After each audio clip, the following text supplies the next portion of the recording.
I actually first heard of George Lyle when I was 40 years old, attending seminary.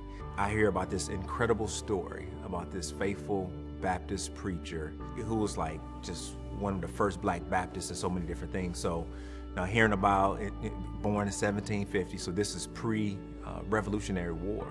He's born to enslaved parents, and he begins to attend church with his Baptist deacon enslaver master, and it was there where he hears the gospel and is just completely transformed. And from then on, individuals there just notice his passion for the Lord and his ability to communicate the things of the gospel.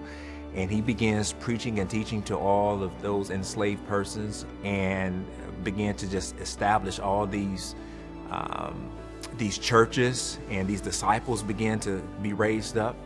And at that point, the British were promising that those who were enslaved, if they would give their support to the British, that they could come out of slavery. So his story is that his enslaver master was a British loyalist. They're down there. He's fighting in the war. And at the end of the Revolutionary War, when his freedom is at stake, here it is, you have a nation fighting for their freedom but want to continue to enslave individuals. He departs and actually catches a ship and goes with the British to Jamaica.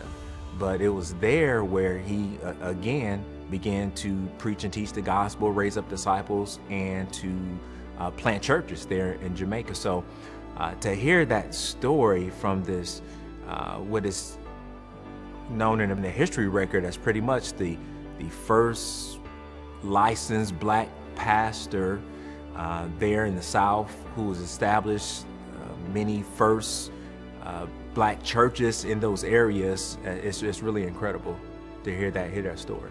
Some 10 years before William Carey leaves for missions, some 20 years before Adoniram Judson leaves for missions, here you have this black pastor, this black preacher, who is passionate about the word of God in spite of all that is going on, and establishing churches. I mean, that's an incredible story.